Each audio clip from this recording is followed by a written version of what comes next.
முக்கியமான ஒரு ஆளா ஞானவேல் சார் இருக்காரு. அவரை மறக்கக்கூடாது அப்படின்றதுக்காக உருவாக்கப்பட்டது தான் தங்கலான் அப்படின்னு நான் நினைக்கிறேன். ஏன்னா அவர் கூட நான் நிற்கணும் அப்படின்னு நான் ஆசைப்பட்டேன். தங்கலான் படம் வந்து அவர் கூட தான் நான் சார்பட்டா முடிஞ்சதுக்கப்புறம் வந்து எனக்கு நிறைய வாய்ப்புகள் வந்தது. நிறைய பேர் வந்து படம் பண்ணலான்னு கேட்டாங்க. லைக் அந்த டைமில் வந்து நான் வந்து ஞானவேல் சார் கூட தான் நான் படம் பண்ண போகிறேன் அப்படின்னு சொல்லிட்டு நான் வந்து முடிவெடுத்தேன். அவர் கூட சேர்ந்து இருக்கணும். நான் அந்த தருணத்தில் நான் வந்து விருப்பப்பட்டேன். அந்த படம் ஆரம்பிக்கிறப்ப கூட நிறைய பேர் வந்து என்கிட்ட பேசினாங்க. ஏன் ஞானவேல் கூட ஒர்க் பண்ணணும், நிறைய ப்ராப்ளம் இருக்குது அதெல்லாம் சொன்னாங்க. ஆனால் வந்து நான் அவர் கூட பண்ணணும்னு சொல்லிட்டு நான் முடிவெடுத்துட்டேன். ஏன்னா எனக்கு தோணுச்சு அது அப்படி இருக்கணும் அப்படின்னு நான் நினச்சேன்.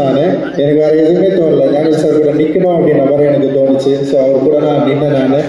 அண்டு அப்படி நின்னதுக்கு அவர் செஞ்ச விஷயம் வந்து சாதாரண விஷயம் இல்லை அப்படின்னு நான் நினைக்கிறேன்.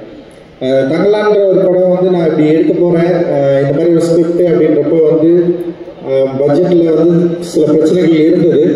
ஆனால் வந்து ஞானவேல் சார் வந்து படம் முடிகிற வரைக்கும் லைக் வந்து எந்த பிரச்சனையும் இல்லாமல் அண்ட் வந்து நான் நினச்ச ஒரு படத்தை ஒரு அன்காம்ப்ரமைஸ்டாக எடுக்கிறதுக்கு பெரிய சப்போர்ட் பண்ணியிருக்காரு. அண்ட் வந்து இது வந்து ரொம்ப சாதாரண விஷயம் இல்லை, அண்ட் வந்து பெரிய விஷயம் சார்.